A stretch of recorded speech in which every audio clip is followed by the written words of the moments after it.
speakers of Fairfield, Iowa. This is the November 19th, 2013 meeting.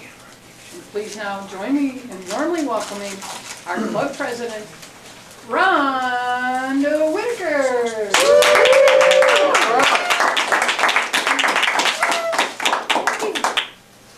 Thank you, Cindy. Hello, Toastmasters. Honored guests, we have no guests tonight. Wonderful to see everyone here. Viewers at home, great to have you on hand. Tonight we are going to discuss our International Toastmasters mission. We empower individuals to become more effective communicators and leaders on a national, international level. Here in our district, we build new clubs and support all clubs in achieving excellence. Dean and Tom are currently working on one of those right now at Cambridge. And our president is Rick Starr. All right. Our club mission is to provide a supportive and positive learning experience in which members are empowered to develop communication and leadership skills, resulting in greater self-confidence and personal growth. Yay! Yes,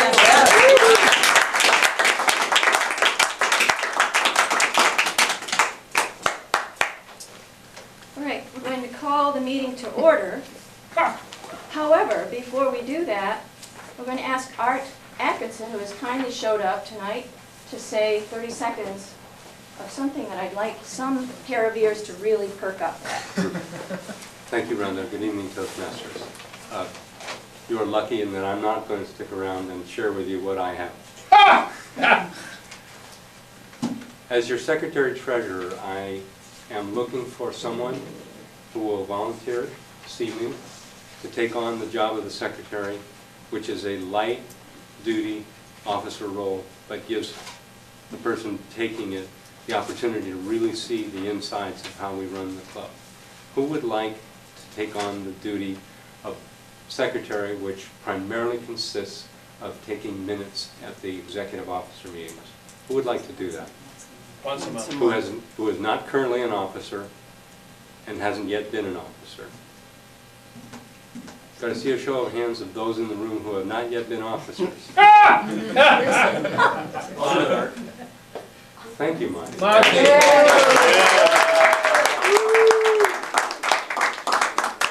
Yes, Jim. Just want to also note that to get your advanced leader bronze, you have to have been an officer of a club for at least 6 months. So congratulations, Monty, you're on your way. Yay. Yay! The other thing, if you've been making hand signals to me that you're prepared to pay dues tonight, that you haven't done that yet, just see me before I leave, but I'm going to take off so that I don't share with you the malady that I'm getting over. Rhonda. Thank you. Thank you, Art. Go. Thank you very much. Thank you. Bye, buddy. Now I think we have one guest who's mysteriously appeared. Hi, my name's Rhonda. Would you like to tell us your name and why you came? Okay, I can't talk sitting down next to him. That's all right. I'm in Estes. I moved to Fairfield from Greenville, South Carolina last October 1st, a year ago. Great. And I majored in speech and drama in college. Oh, right. I taught speech and English for a couple of years in high school. Then I got into television and I was a TV news anchor for 15 years. And I've done a lot of professional speaking. But I've never belonged to Toastmasters, and I just thought I should check it out and see. Oh, that's great. Can you please say I your have no name idea one which- more time? Pardon? I missed your name at the beginning. Annette. Annette. Thank you, Annette. Thank you very much. What a pleasant surprise to have you here. Thank you. Now we're going to move on to an induction ceremony. We have several new members. I'd like to call the new members, and any member who was never inducted, to come up, like John LaRose and Jeff Shipley. You've never been inducted. Come up to the front, please. What does that mean? What does that mean? But That I'm coming means anyway. that I promise to keep the Toastmasters promises. Pledge? Yes, pledge. So you got Carol, you got Mahesh. Come on, guys, stand up. Mahesh, come up. Come Surya. up. Carol, Surya, yes. Monty, we did you, didn't we? Yeah, we did. Monty, yes. There we And, tonight I would like to have you stand on this side by John, please.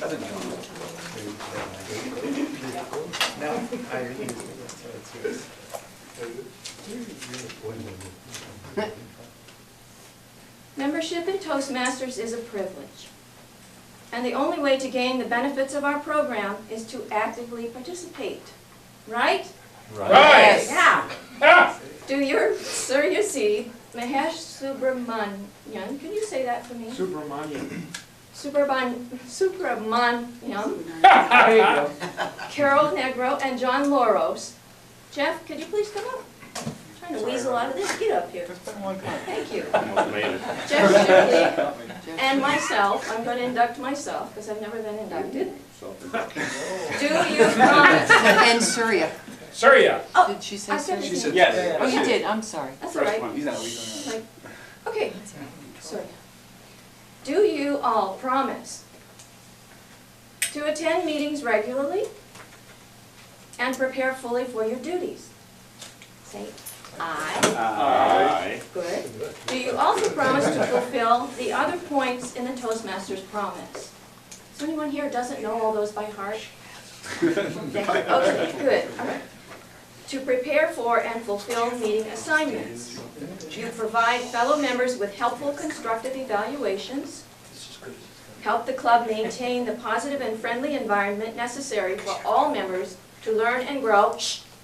You serve your club as an officer when called upon to do so. Thank you, Monty. You treat your fellow club members and our guests with respect and courtesy. You bring guests to the meetings so they see the benefits of Toastmasters membership.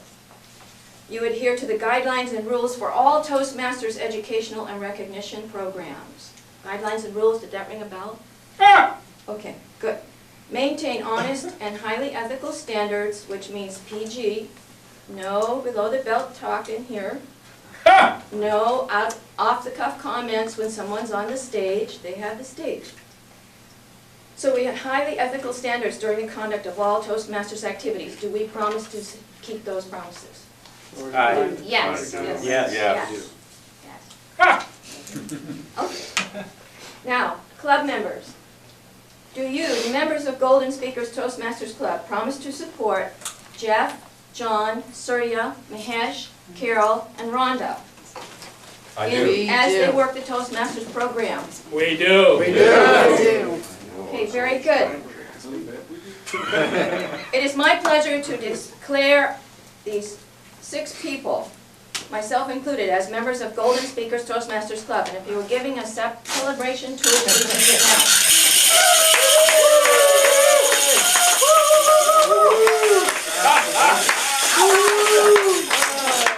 Now, we will continue on voting. Thank you for coming up and being members. It's awesome to have you.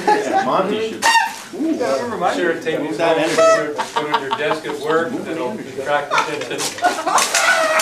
That's the party animal here tonight. Now that we've had that wonderful, more heartwarming moment, I would like to introduce a lovely lady, Cindy Traynor, our Toastmaster of the evening. Cindy Traynor. Thank you. Hey, Cindy.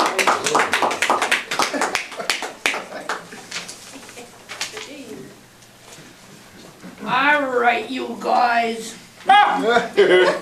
Today is have a bad day.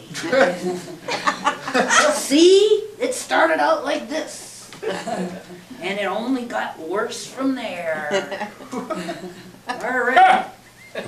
As your acting Toastmaster today,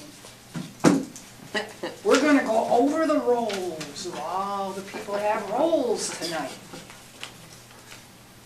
First, I'd like to check in with our timer. Carol. Carol.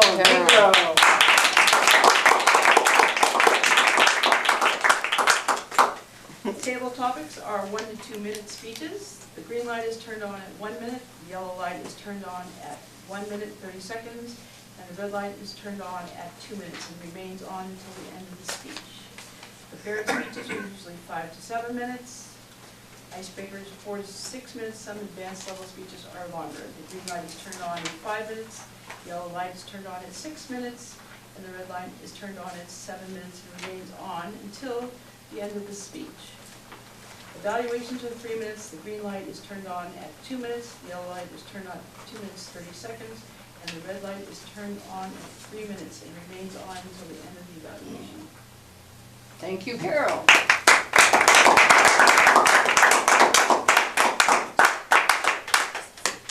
And near the end of the meeting, she will give a report as to how long people spoke. Next, I'd like to call on Mahesh Subramaniam, our eye-counter this evening.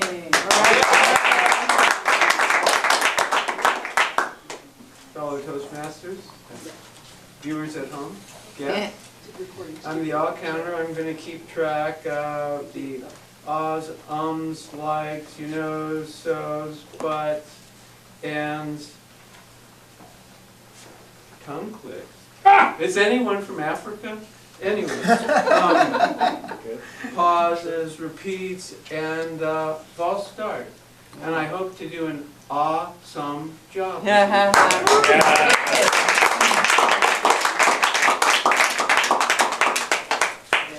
funny. Thank you, Mahesh.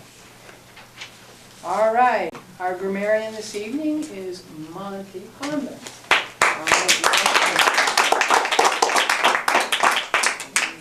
As your friendly neighborhood grammarian for this evening, it is my job to listen to use of language.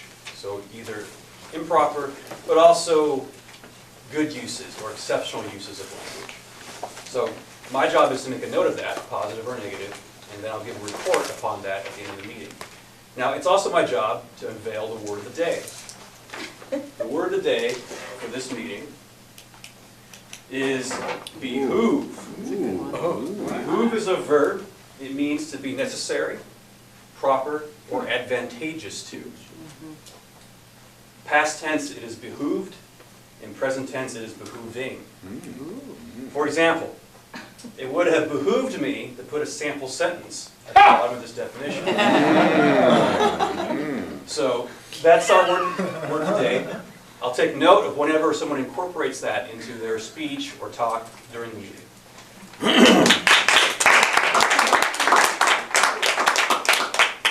This will be fun. See if I can remember to use it. It would behoove you. It would behoove me to use it, exactly. There you go. Write that. Our general evaluator, who you will meet later this evening, is Stephanie Chambers. And our greeter joke master, who is AWOL at the time, is Bob Burns. Does anyone have a joke they'd love to tell later? Dan. Okay, great, Dan, you're nominated. All right, let's get down to business. And may we not have a bad day. I'd like to, and I hope Diane's having a great day. Let's call Diane Denbaum as our table topics master this evening.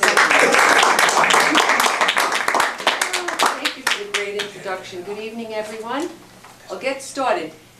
Table topics is when you come up and you do a 2-minute off-the-cuff speech. I think everyone here knows. Do you, Annette?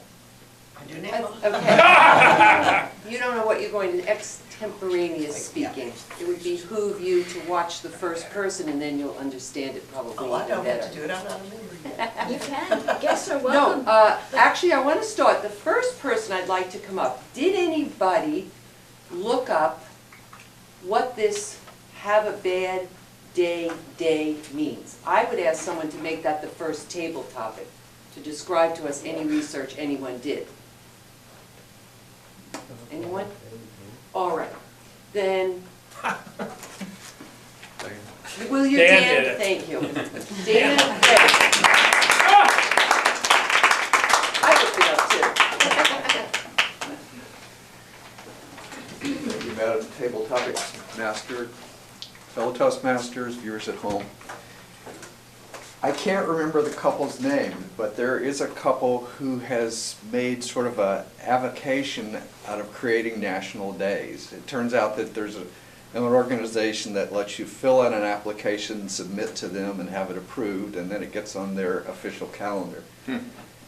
And this particular day was just a reaction to, hearing have a nice day everywhere you turn. So they thought, wouldn't it be cool if we just had a have a bad day day?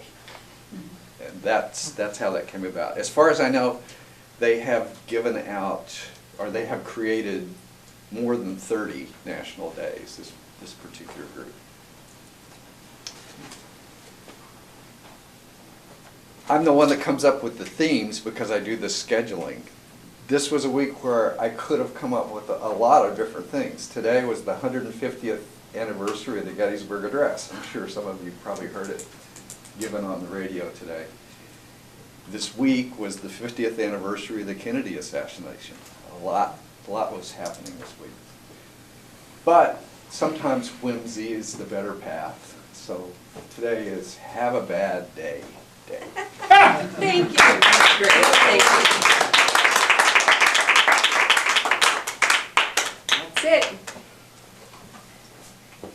I'll ask for volunteers. I'm combining have a bad day with some props. Depending on your level of expertise, I may give you the prop. If you're new, I may let you pick the prop. And then when you pick the prop, I want to see if it triggers a memory about a bad day that you might have had that relates to the prop. I didn't really know how to spin off the customer service, have a good day, into have a bad day. If anything comes up for you around that, please, I'm giving you permission to segue. First volunteer. Guests are welcome. If you don't have a role, I'd like to take Sally. Yes, please. Come on up.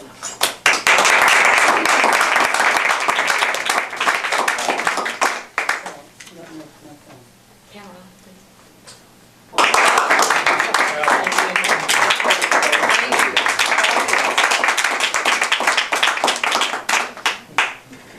please. Please, yes, come on up. I forget your name. I'm Sam. Sam. Sam, come on up. We have time for another one? One. One more? Yeah. That's it? We're done? No. Come on. Come on, Sam, come on. Sam. After Sam, after Sam. Come, come. After Sam. Come on. You're more than welcome. We are having a good day together. I feel totally welcome. Okay, how about you? Do you want me to give you something, or do you want to pick? You can give me something. All right, let me see.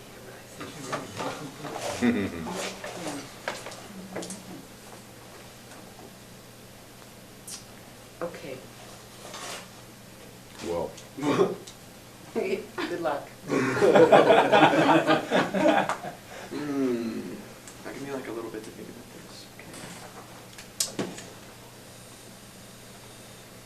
Okay.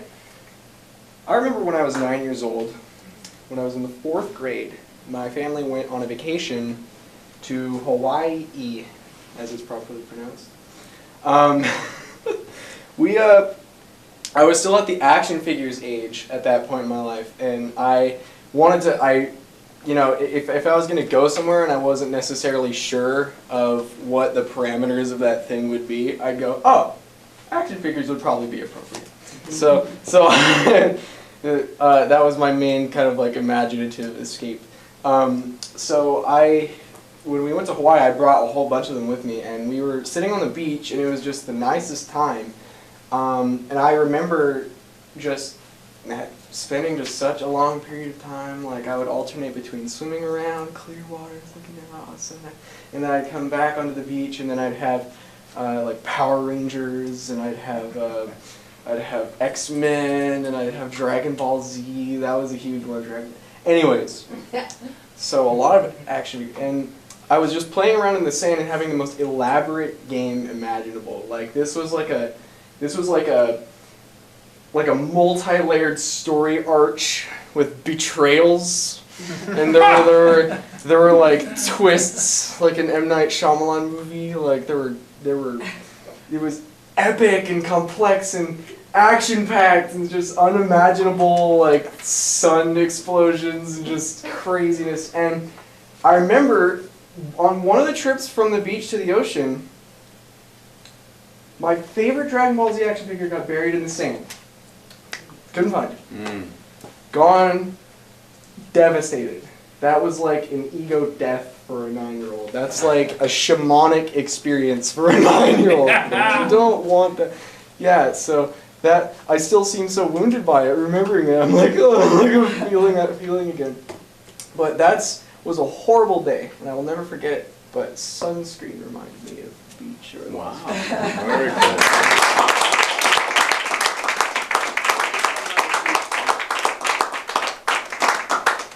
Thank you so much, everyone. I would now like you to vote for the best table topic speaker, and right now, Carol, just tell us if everyone qualified, the names of those that qualified, please. Everyone did qualify. So, okay, everyone, and that would be Sam, Dan, and Sally. And Sally, yes, there, thank you. Moms, and I'd like to now welcome up Jeff Shipley, our table topics evaluator. Jeff? Yo! Fellow Toastmasters, honored distinguished guests, viewers at home, especially Dan, Sally, and Sam. I want to thank Diane for, again, wonderfully engaging table topics and the use of props, very fun. Dan spoke about having a bad day and the theme of tonight's meeting. I really liked the way he greeted the audience, and he used very nice hand gestures when he's out in front. My recommendation to him was, he's got it firmly planted right here. He didn't really move around, maybe a step this way or a step that way, but you have a whole stage up here, could use it more. Seemed a little bit monotonous too, to really show your enthusiasm on how much you enjoy the themes of the meeting. You could have used your vocal expression more and gotten people engaged that way. Other than all, thank you very much for the table topic, it was great. Sally, you were handed a fly swatter and you spoke about an experience of ad-lib speaking you had. I liked the way you greeted the audience. You appeared very calm and confident, although my recommendation for you is you seem to criticize yourself while you're up here. You called out your own filler words, which is completely unnecessary. That draws more attention to it. And one thing I noticed you doing, you kind of looked up here to collect your thoughts. You kind of looked at the ceiling or gazed away. Kind of disengages the audience. One thing you could do is you can take up to 30 seconds, right, or a minute, is it 30 seconds before you speak? Gather your thoughts and instead of kind of rushing into it. So you could have used that time. Other than that, aside from looking away, I thought your eye contact was great. You used great description words. I felt like I was there, and I shared in that experience with you. Also, your vocal variety was very engaging. I liked the way you altered your inflection and things like that to draw in the dialogue and what was happening. And also, you had a very punctual conclusion. You ended at a very solid ending. So that's why I voted you for best table topics. Sam, you had some suntan lotion and spoke about action figures in Hawaii. You had a very friendly demeanor. You have a very cool, charismatic presence up here. It's very nice. You did take time to collect your thoughts, and you came right out in front in here of the stage and used the stage well. A couple of recommendations I had for you is you could have greeted the audience, and also when you were handed the suntan lotion, it wasn't exactly clear what it was, so you could have introduced the item to the audience and then bring them in that way. A little heavy on the filler words. You used quite a little bit, as I'm sure the counter might have caught. But other than that, it was a very conversational tone. You engaged us, brought into the action figure drama, and again, very great use of vocal variety. So, great job.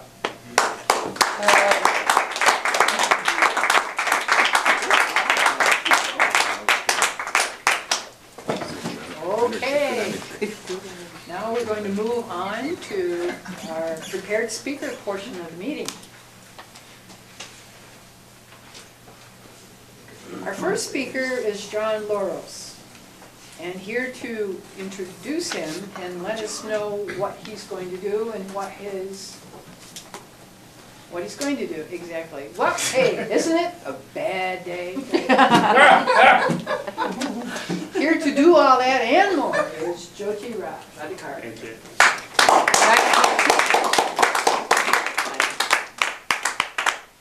Fellow Toastmasters, guests, and viewers at home, John Loris is doing his 7th speech from Confident Communication Manual. It's Project 7, that is Research Your Topic. Title of his speech is Bitcoins, what are they good for? Yeah, absolutely. While researching the payment gateways John discovers Bitcoins. He's going to tell us a little about his research today. Please help me welcome Mr. John Loris for his 7th speech. Go,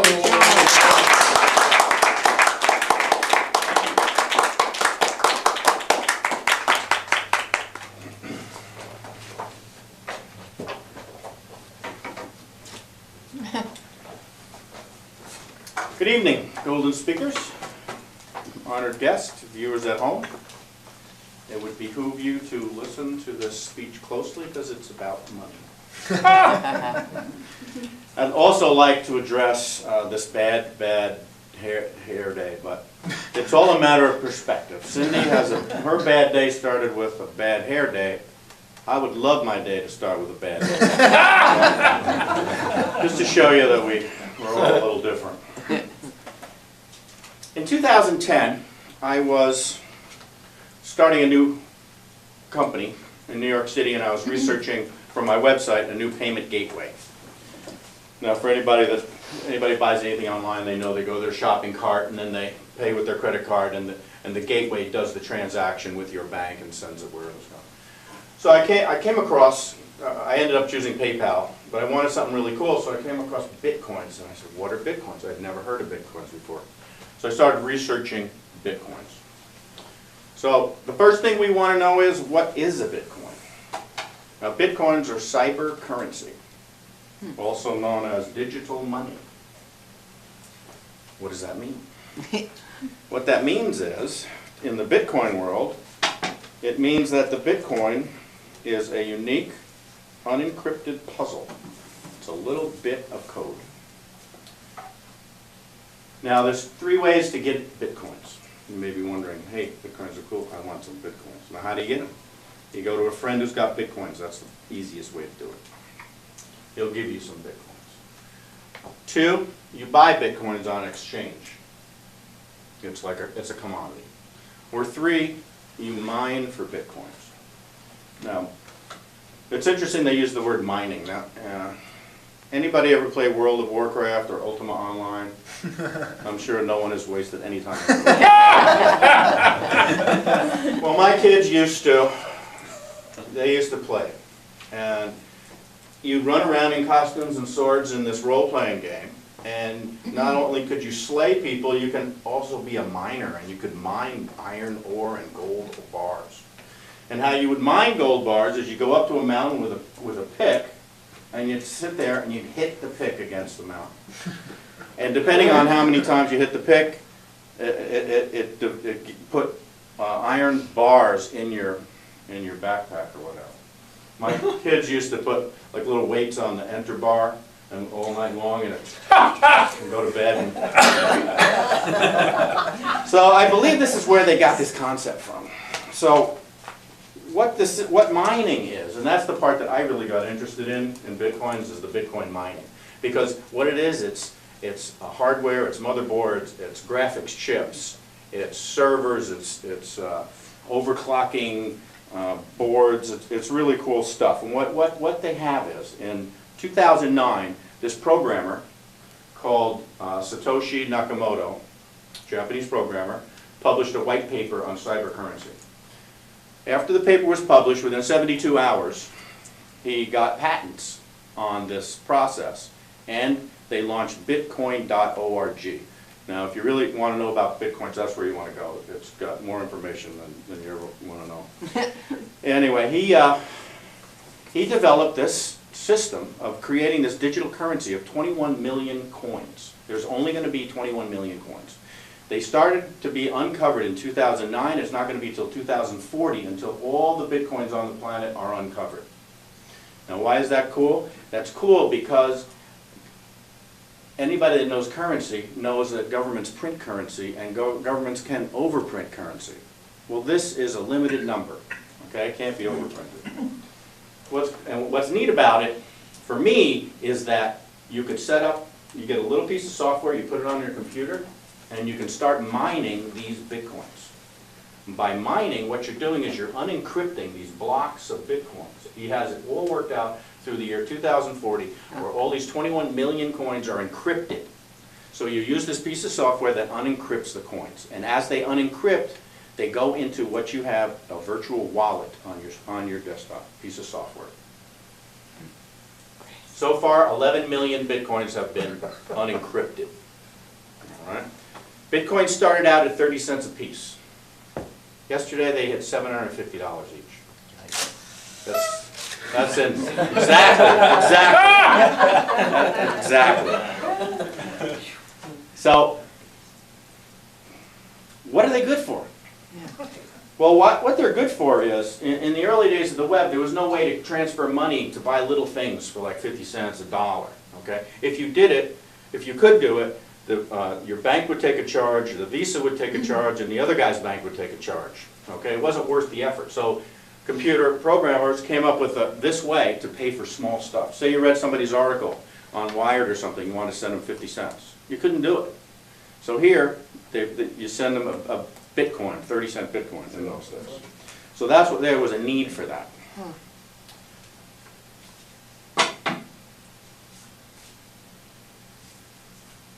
Okay. We talked about mining, talked about why. How about what's the advantage of Bitcoins? The advantages of Bitcoins is you don't need a bank. There's no processor. It's person to person, peer to peer. That's actually how the Bitcoin is transacted across the internet. It's peer to peer. From your wallet to somebody else's wallet. If you know the unique identifier of their wallet, your wallet can send them Bitcoins. They can do the same for you. When people travel, they take their wallet and they put it on a thumb drive. And you go over to France and you can now convert your Bitcoins to euros without an exchange rate different, without a bank taking money to exchange the money. That's what people are doing. That's just one thing. Another thing is, as Ron Paul says, individual freedom is really economic freedom. So this is economic freedom. We're walking around with money. At the turn of the century, there were $10,000 bills in circulation. Now, in the early 1900s, $10,000 was a yearly salary. You could carry a yearly salary in one bill. Now that's freedom. Now people can walk around with thumb drives with $1 million in Bitcoins on them. That's economic freedom. And with no government that knows anything. Anyway, if you want to know more about it, please, bitcoin.org. And I thank you for your attention. All right.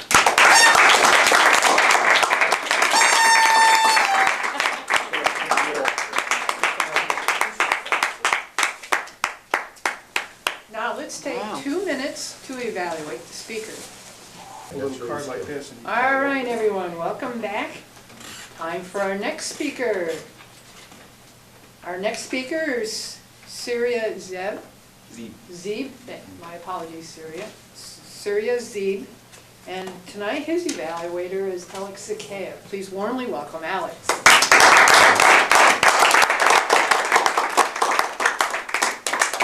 Thank you so much, Cindy. All right, fellow Toastmasters, guests, and those of you sitting on the couch at home. It's my great pleasure to introduce Surya Zeeb to give his icebreaker here at Toastmasters. I've known Surya for a long time. He grew up in Germany and the Netherlands. He came to the United States after high school to attend MUM. He got his MBA at MUM, and now he's very busy working as a freelance graphic designer. And he also teaches a couple of internet marketing classes at MUM. Fun fact about Surya and myself, we used to have a musical duo called Think and Draw. And we played a lot of cover songs. So I know him well. His presentation today is called The Sources of My Fulfillment. The icebreaker is the first talk at Toastmasters. You always feel a little more nervous than usual on the first talk, so let's give him a very warm welcome. Please welcome Surya Zeeb.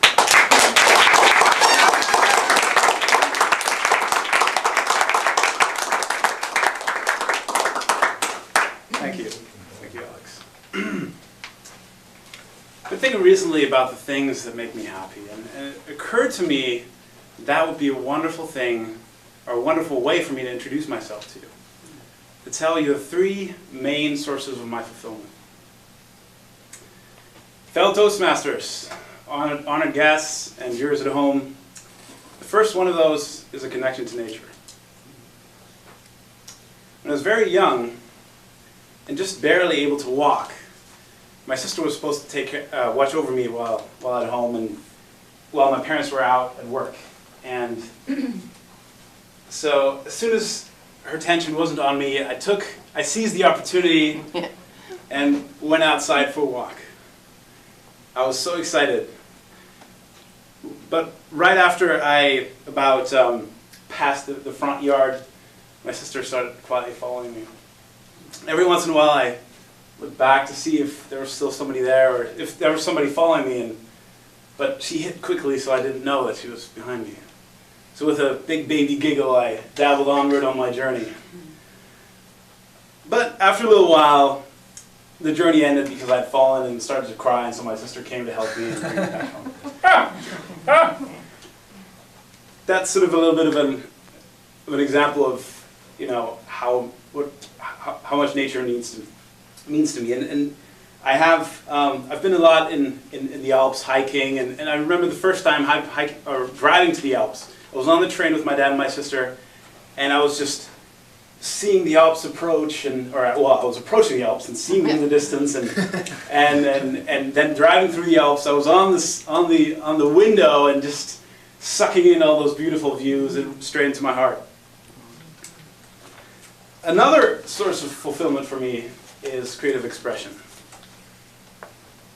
When I was around 10 years old, I had this neighbor who was really into Michael Jackson. So I knew how to do the dance moves and do some lip syncing, and he put on these shows.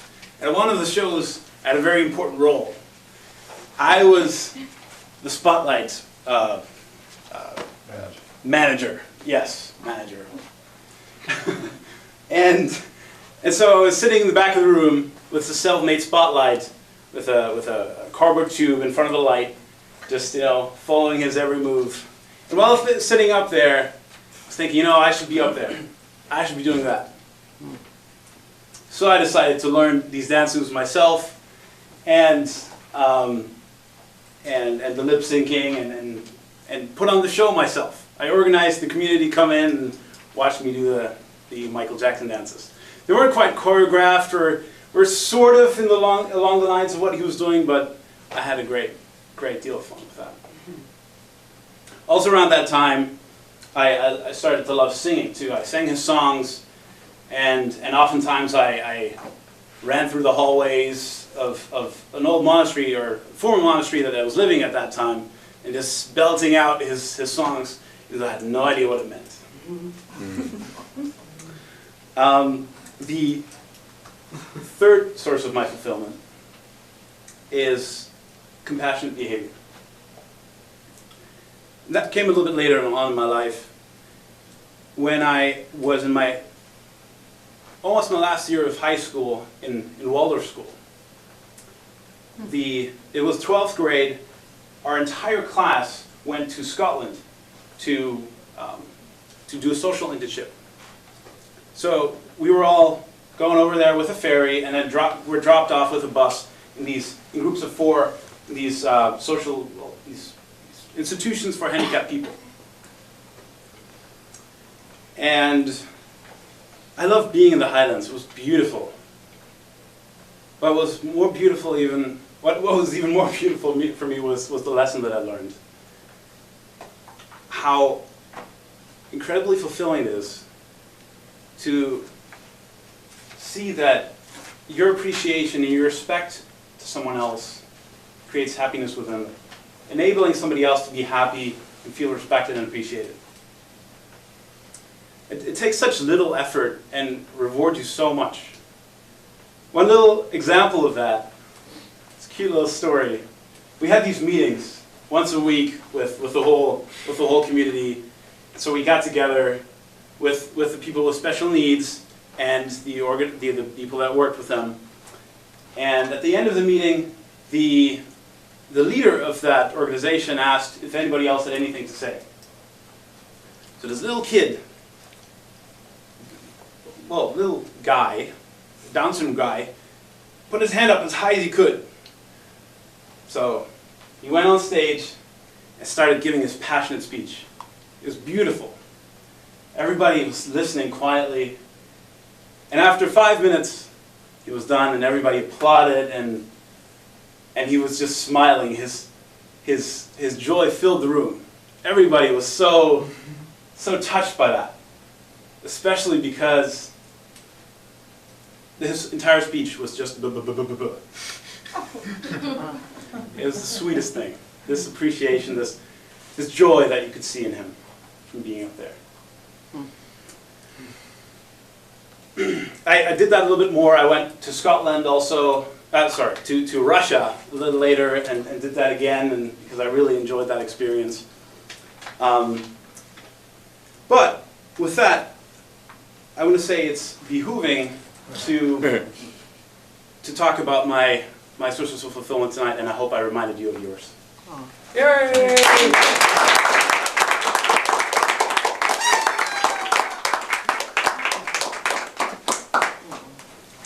Thank you, Syria. What inspiring icebreaker, students. Thank you very much for giving. Now let's take 2 minutes to evaluate Syria's talk. Thank you. Welcome back. Let's move on now to our third speaker, who is Jean Symington Craig. Please join me in warmly welcoming her evaluator this evening, Rick Starr. Yo!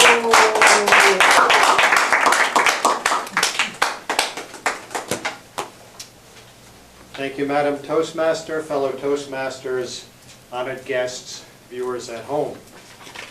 Jean Symington Craig has lived in Fairfield since 1988 and has been a Toastmaster since 2006.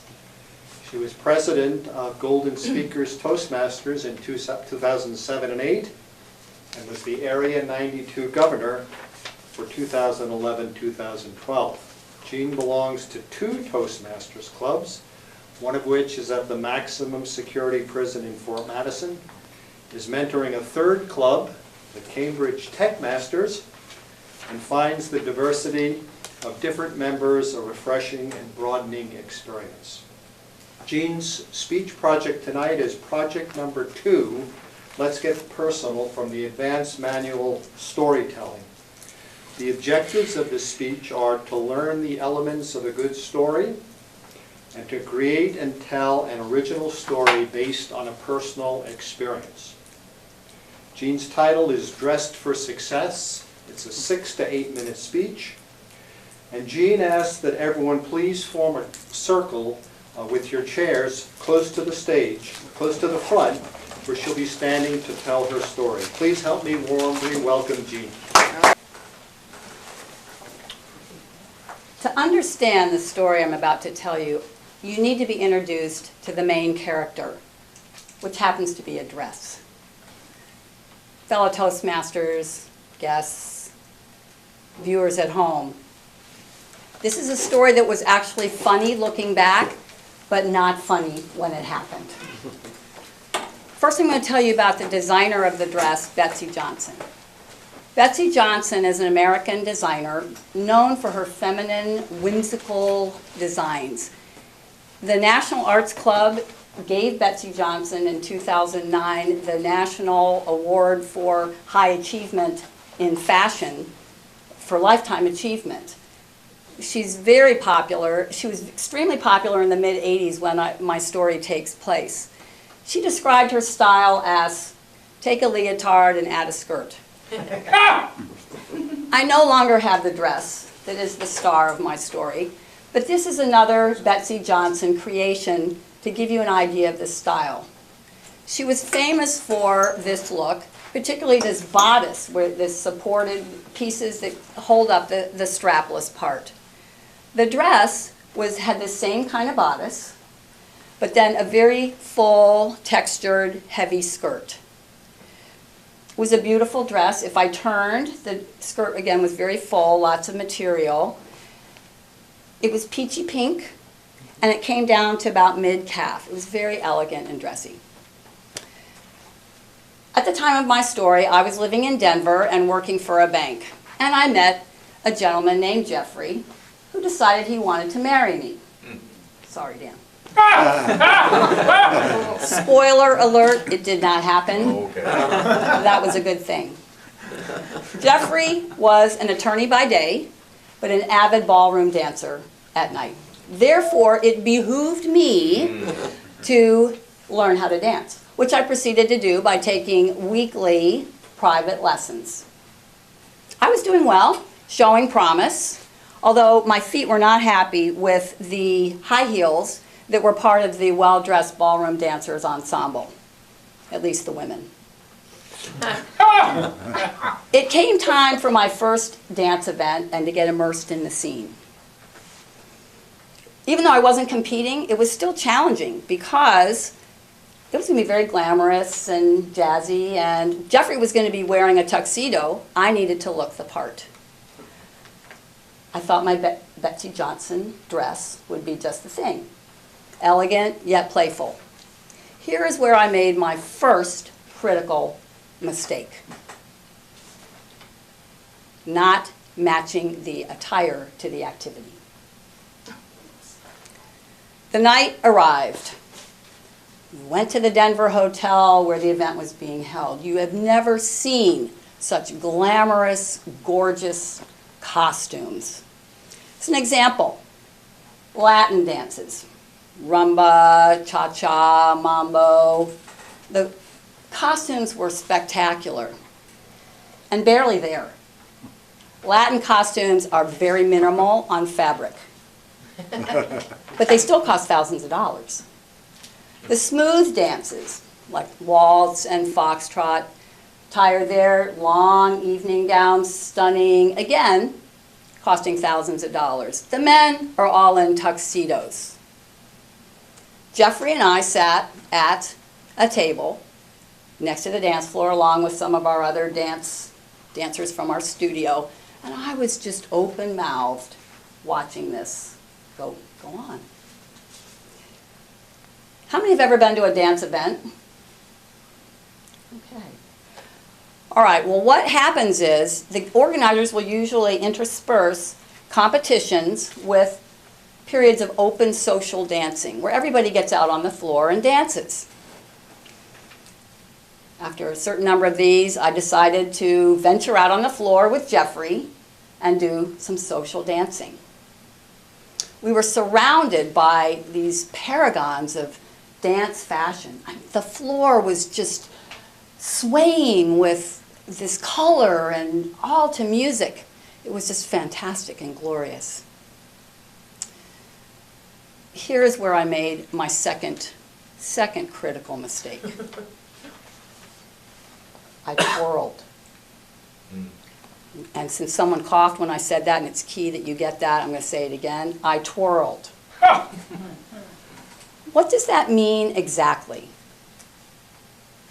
Remember the dress, remember the imagery that I gave you of the full skirt. In a particularly eloquent move, I completed a right turn that Jeffrey led me through. The dress, the skirt, just gracefully billowed out, went around and gently wrapped around my torso.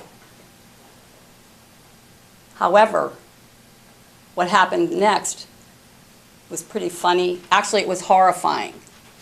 As Jeffrey led me to a left turn,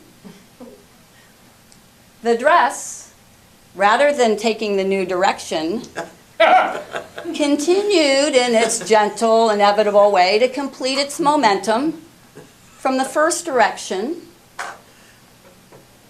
I turned, and I was now out of the bodice completely. I felt a curious coolness. I looked down, and I freaked out. Time froze. I could see all these. I grabbed my dress, I rotated back on there. It was like, I mean, talk about a heart attack. Heart attack. Okay. So now I'm here, and I'm looking furtively, left and right, just trying to see, did any of the dancers in the immediate area see what just happened? Nobody caught my eye. Nobody leered knowingly at me like. But to this day, I still don't know whether I truly escaped unseen or whether everyone was just exercising exquisite courtesy, exquisite etiquette, pretending not to see me, extending me the courtesy of invisibility for that drastic moment. Don't know. It's certainly burned into my brain. Today, I dance primarily West Coast swing. Here in Fairfield, I can do other dances, but I do that one particularly, and around Iowa. I always check my outfits for performance during movement to make sure they're up to the task, ensuring that I am fully dressed for success.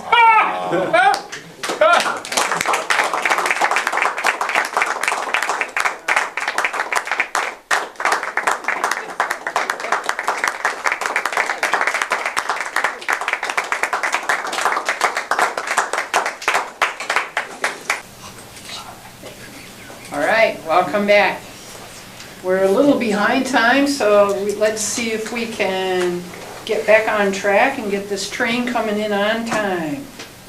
Let's now see if everyone qualified. Carol, did everyone meet their speech requirements? They did indeed. They did indeed. Okay, so please now vote for John Loros, Surya Zeeb, or Jean Simon Craig. Please. All right, now comes the evaluation portion of the meeting. Let's see if this evaluator is one big bad dude. It's like, have a bad day, right? All right, please join me in warmly welcoming Jyoti Raj.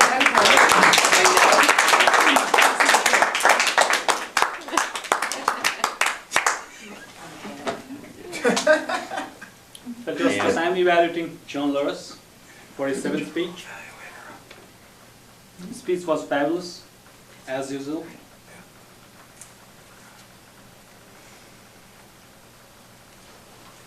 He has very good opening.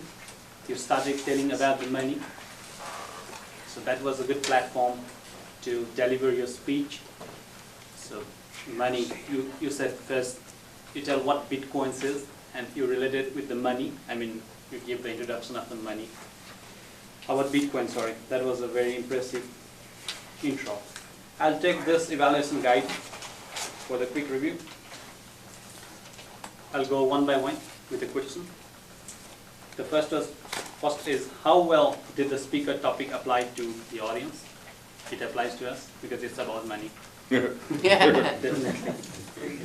Was the topic well rehearsed? Yes. You look very confident, and it looks you rehearsed it very well. Well done.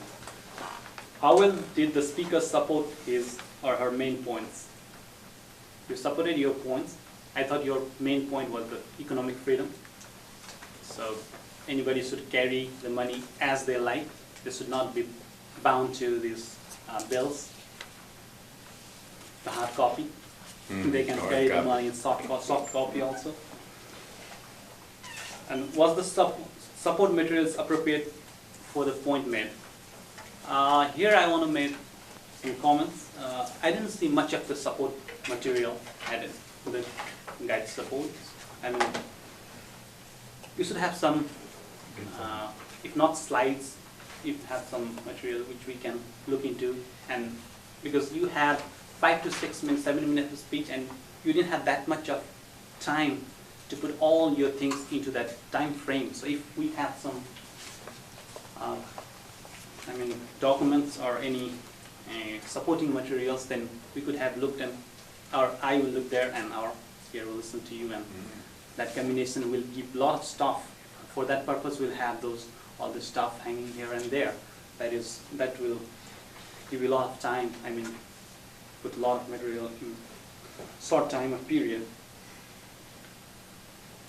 Was the speech effectively organized? Yes, it was very well organized. The intro, body, and the conclusion. So intro was, we gave the introduction of the Bitcoins. And body was, we said what the Bitcoins and all this stuff. And conclusion, economic freedom. I like that very much. I remember that. How would your body language? Perfect. You moved here, there, used the stage. What would the speaker have done differently to improve the speech? Yes, you have more materials, supporting materials.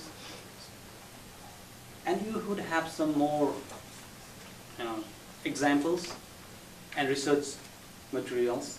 So we know how that Bitcoins are used and who are using, if any organizations are using, or how it's going on in the market. So if you had put all those things, that would be more fun to know. Overall, your speech was perfect. Thank you. Thank you.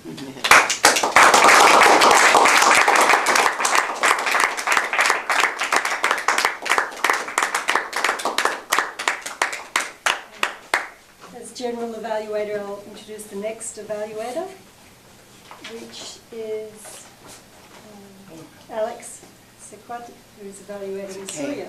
So, Yes.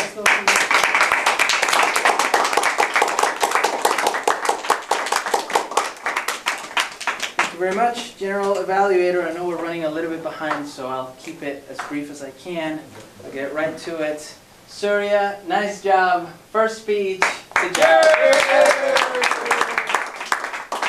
Here's what I like about how you speak.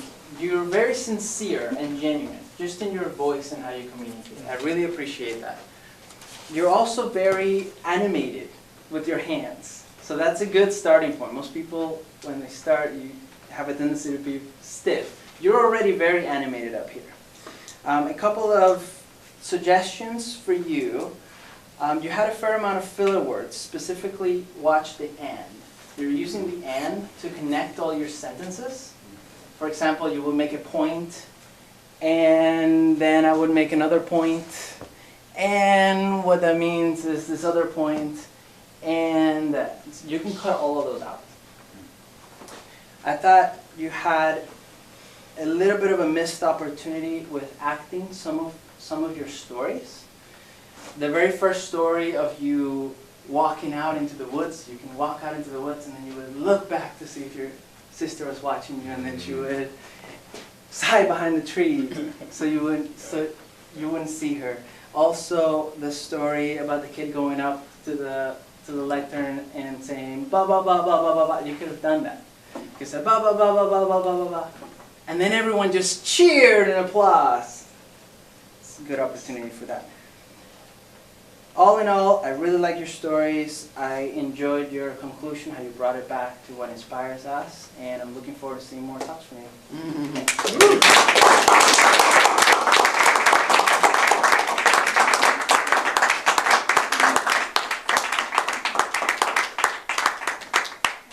Now I'll call on Briggs to evaluate Jean Summerton-Crane.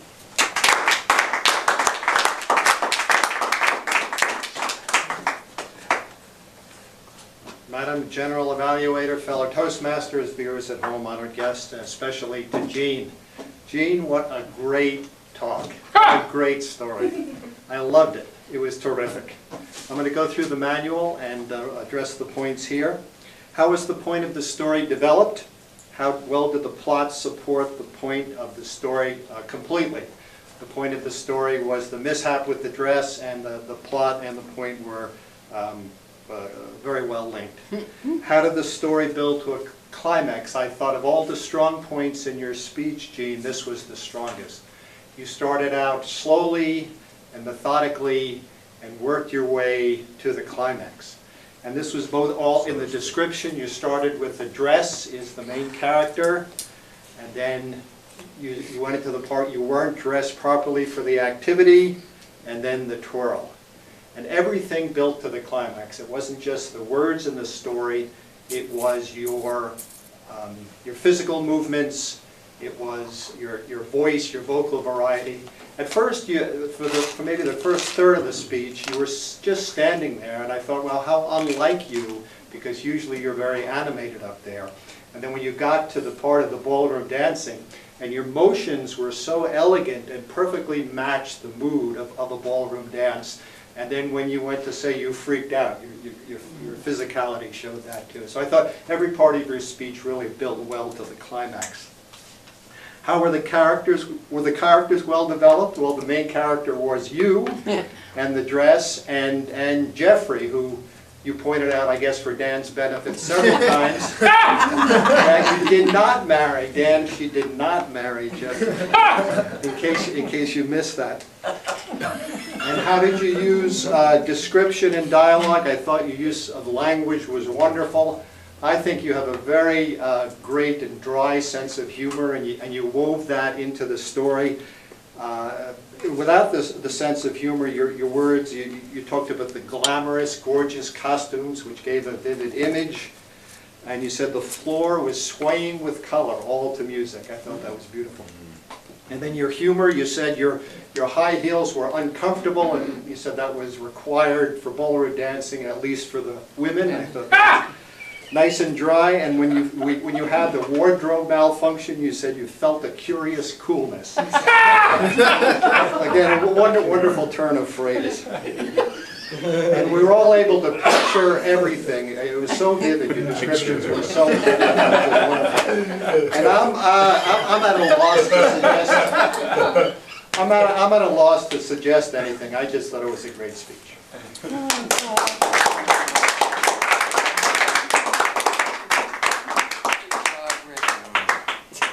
Enjoyed that. Now I'll call up some of our other report. How about we vote? Oh, sorry, we'll vote for best evaluator. So, Names. okay. You have to include Carol, could you tell me who qualified amongst the evaluators? Qualified. Everyone qualified? So there's 4 people to choose from. There's Jeff Shipley, Joji Rajapalli, Alex Sequoia, and Rick Starr.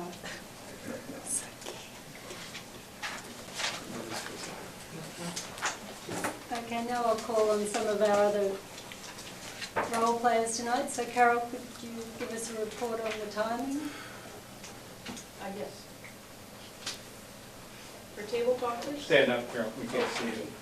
Table topics, Deanne Craig came in at 1 minute 22 seconds, Sally came at 2 minutes and 24 seconds, and Sam came at 2 minutes and 12 seconds. For speeches, John Morris came in at 7 minutes and 24 seconds, Surya came in at 6 minutes and 20 seconds, and Jean came in at 8 minutes and 11 seconds. For evaluations, Jeff Shipley came in at 2 minutes and 38 seconds, Yoti came in at 3 minutes and 29 seconds, Alex came in at 1 minute 45 seconds, and Rick came in at 2 minutes and 56 seconds. Oof.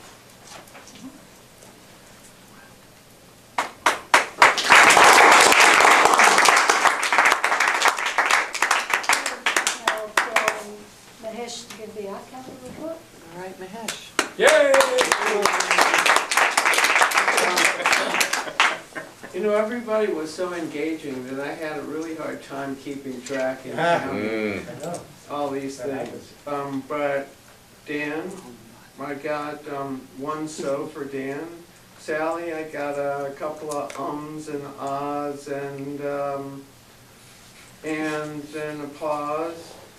Sam, I got couple of ums, couple of ahs. Jeff, 1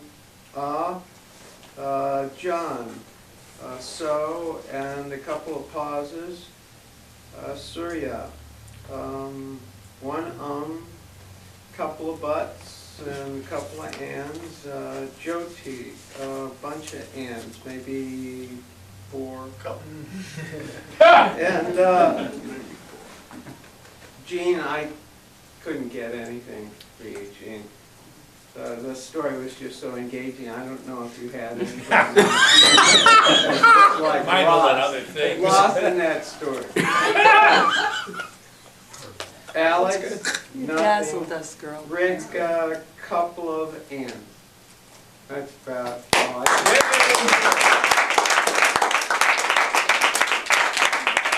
Not an easy job sometimes. Okay, and I'll call on Monty for the grammarian report. Grammarian report. Yay! Let's start off with our word of the day, behoove. Who used behoove the most? I think that was you, John. You used behoove twice. Syria used behoove once. And also Jean. Very behooving. Was there anyone else? So I Just thought, once. thought maybe I missed it a couple times. That's okay. But going down, what I noticed at the meetings, John, starting off John, you had a pretty complicated topic. You know, it's not every day that people talk about cryptographic cybercurrency. The most complicated and probably hard to understand part is the mining part. And I liked how you used the metaphor and you related it to gaming. You know, maybe for us that are younger that actually play these games, that helps put it into context. Oh, it's a computer thing. Mahesh, you opened up with awesome as an awe counter. I like that. Good. Sam, you dropped the phrase a shamanic experience for a 9-year-old. Alex, I liked your intro of Syria. It's obviously that you know each other, you're friends, but it was very warming, and I really felt you helped melt the audience for him. So you sort of softened up the ice for his icebreaker. I like that. Syria, during your speech, you had the big baby giggle. Jean, you had a bunch, but the ones I picked out was Peachy Pink, attorney by day, avid ballroom dancer by night. The floor was swaying with color, and then extending the courtesy of invisibility. And Cindy, I'd like to wrap up with our Toastmaster, your bad day act. Just in general, it reminds me of a noir. It's like you came out of a noir movie. Yeah. It's raining. Thank you.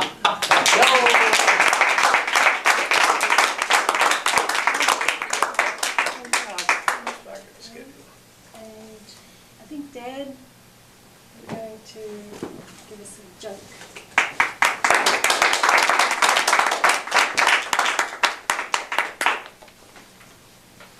In the air traffic control tower, the radio is on, a voice comes on. Tower, this is 369 White 2. We're holding it 2,000 feet above pad 1. Then a second voice comes on. Wait! We're holding it 2,000 feet above pad 1. Break off! The first voice comes back on. You idiot, you're my co-pilot.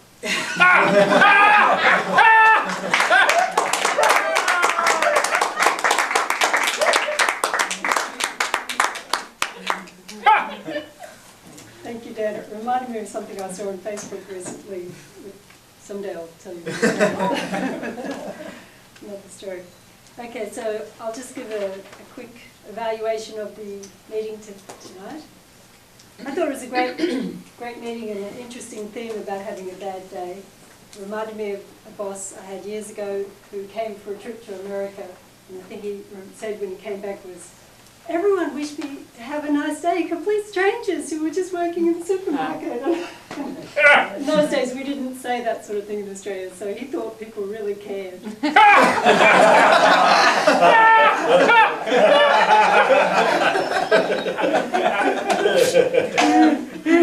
Moving on. Jeff gave some great evaluations of the table topics people tonight. He gave a lot of positive comments and some suggestions for improvement and positive comments again. My only little suggestion, Jeff, is not good to tell us who you voted for. Because it makes the others feel like, well, they didn't vote for me. I think they all were pretty good, actually. So that was my only suggestion. Jyoti, you did a good job of evaluating John. You gave some good suggestions about how he could have used supporting materials, because I think you could sense that he had too much that he wanted to cover and not enough time. So I thought that was a good suggestion. I thought maybe you could have suggested to John a little bit more work on his structure, because even though there was structure, he didn't really tell us the structure at the beginning. I think we would have known where he was going if he had said, I'm going to talk about what it is, and then I'm going to do this, and I'm going to, you know, then that way people know what to expect. But other than that, it was a great evaluation. Then there was Alex, who gave a very good welcome to Surya and a good evaluation. My only suggestion, Alex, is I know you know Surya really well, and so you probably know he can take a bit more criticism. Normally, when someone's doing their icebreaker, we don't give much criticism. We mainly give positive encouragement and praise. So I thought your suggestions you had were great about the use of and the acting it out more. So I think maybe you could have explained that later. He'll get more advice in that area when he covers the section on gestures and things like that. Okay, so other than that it was good, but we don't want to make people who are first starting out feel like they have to be excellent first time. And I thought it was a great speech anyway, so. So, moving on, for Rick's evaluation of Jean, I thought you covered a lot of the points that Jean had to think about in creating this sort of speech and the building of the drama, and I liked the way you broke it down into three parts: the dress, the activity, and the twirl. I like that simplicity that showed. It showed also that Jean had obviously thought of that and made it very clear kind of structure. I like the way you praised the language. I suppose it is hard sometimes to find points for improvement. All I can suggest is that try and give it as much thought as you can before you come up, because even someone of Jean's caliber, there's always some little thing that we could think of to improve on, but you did your best, so that's good. Okay, now I'm wrapping it up, so I'll hand you back to our Toastmaster, Cindy. Yay!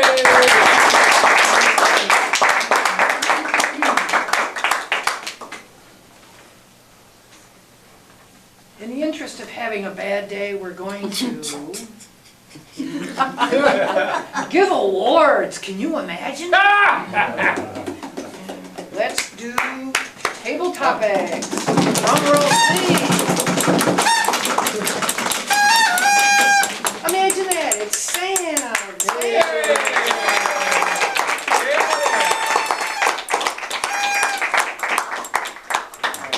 Thank you, Sam. You did a wonderful job. Congratulations. Bring this guy back. The ribbons is yours to keep. Okay. And display this at work or on your desk or someplace and let people know about Toastmasters. Thank you.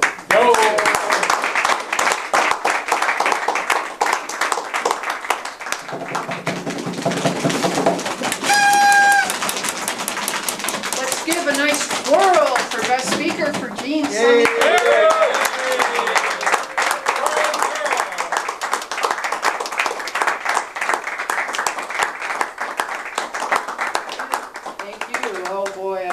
All your glitter. Congratulations. I'm thinking that I've heard about this tape, this double-sided tape. Yep. And then there's also like a strap, like a clear Crazy strap glue. I could Crazy put on. glue. So I'm working on how this could get out on the dance floor. Crazy glue too. Yes. That's what I'm thinking. Good idea.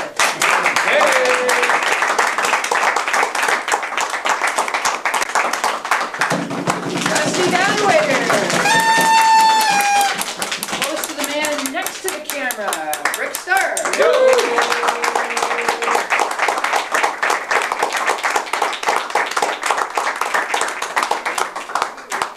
Well done, thank you. All right, we have some awards tonight. Let's bring up John and Surya. Yay!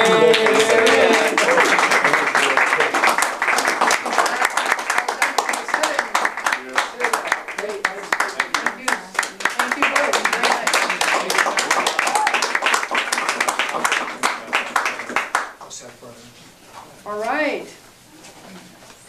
We have a couple of guests, and who's going to present some ribbon to guests, but our president, Rhonda Whitaker.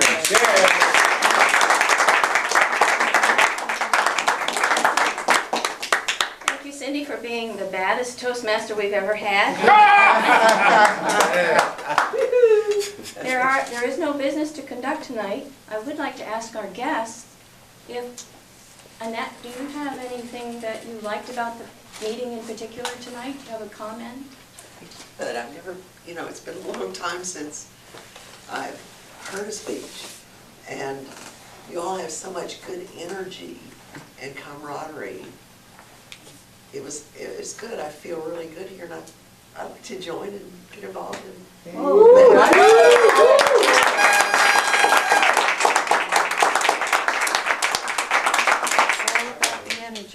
And we have two people who have come several times but are still guests. Sam, do you have any comment tonight, dear? I just really enjoy the aspect of being filmed because personally I don't get that necessary perspective on myself until I'm able to see it, and that's like the best. Wow. You guys are excellent to bounce things off of. You're so like genuine, so that's true. It's cool.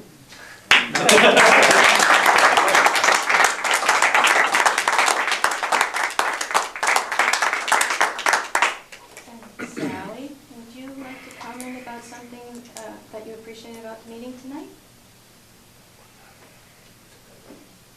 I'm still in heart-pounding, face flush, brain for ad-libbing.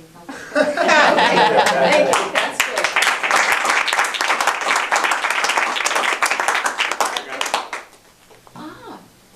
Vay is here. Vay, is there something you appreciated?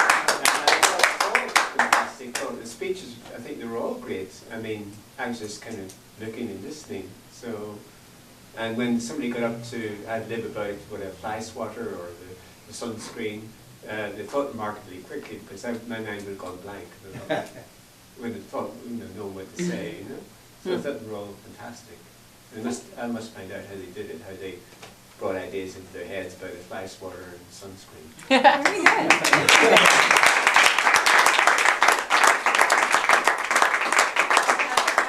Announcement, and that is that our next membership drive will be January 28th. It will be headed by Jean Symington Craig, who is doing an HPL project, a high performance leadership project, by organizing this event. I'm letting you know ahead of time. Keep your slate clear for January 28th. With that, we will adjourn this meeting on time. Our next meeting will start next Tuesday at 7:30 here.